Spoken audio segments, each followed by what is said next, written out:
அடடா! எங்க ஊர்ல வெயிலே தல காட்டிருச்சு. இனிமேல் போய் கிரில் சிக்கன் சாப்பிட வேண்டியதான்னு ஆசையா கிளம்புன எனக்கு $3200 வெயிட் வச்சிருச்சுங்க. வெளியில கிளம்பும்போதெல்லாம் ஏதாவது கரெக்ட்டா மறந்துருவேன். அதே மாதிரி தான் இன்னைக்கு முக்கியமான ஒரு விஷயத்த மறந்துட்டேன்.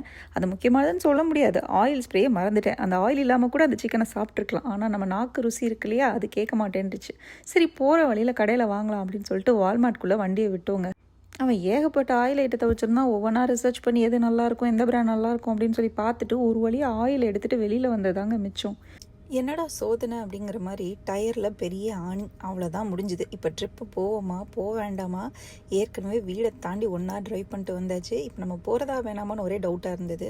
அதுக்கப்புறம் இன்டர்நெட்லாம் செக் பண்ணிவிட்டு சரி பக்கத்தில் உள்ள டயர் கடைக்கு போய் பார்க்கலாம் அப்படின்னு பார்த்தா ஒரு பெரிய டயர் ஷாப் இருந்துச்சு. போய் கேட்டால் அவன் கொடுத்த பில்லை பார்த்துட்டு நாங்கள் பயந்தே போயிட்டோம்.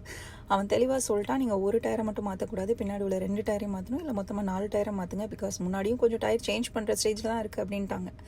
அப்படி எவ்வளோ தான் கோட் பண்ணாங்கன்னு சொல்லி பார்த்தீங்கன்னா, ஒரு பிராண்டுக்கு $3500, இன்னொரு பிராண்டுக்கு $2400 4 டயரையும் சேஞ்ச் பண்ணுறதுக்கு. அதெல்லாம் ஓகே. நாங்கள் ஏன் முதல்ல 4 வீலை மாற்றணும் அப்படின்னு கேட்டதுக்கு, அவர் ரொம்ப சிம்பிளாக Tesla will eat the tyre soon. So அதனால் 4 டயருமே முடிஞ்ச அளவு போயிடுச்சு. நீங்கள் நாளை மாற்றிடுங்க அப்படின்ட்டாரு. டெஸ்லா டயர் சாப்பிடுன்னு எனக்கு இப்போ தாங்க தெரியும். அதெல்லாம் ஓகே. ஆணி ஒரு டயரில் தான் இருக்குது, எதுக்கு 4 டயரையும் மாற்றணும் அப்படின்னு சொன்னதுக்கு ரொம்ப சிம்பிளாக Tesla will eat the tyre soon. உங்கள் 4 டயருமே முடிஞ்ச அளவு போயிடுச்சு, நீங்கள் எல்லாத்தையும் மாற்றிடுங்க அப்படின்னாரு கூலாக. டெஸ்லா டயர் சாப்பிடுங்கிறதே எனக்கு கனடா வந்து தாங்க தெரியும்.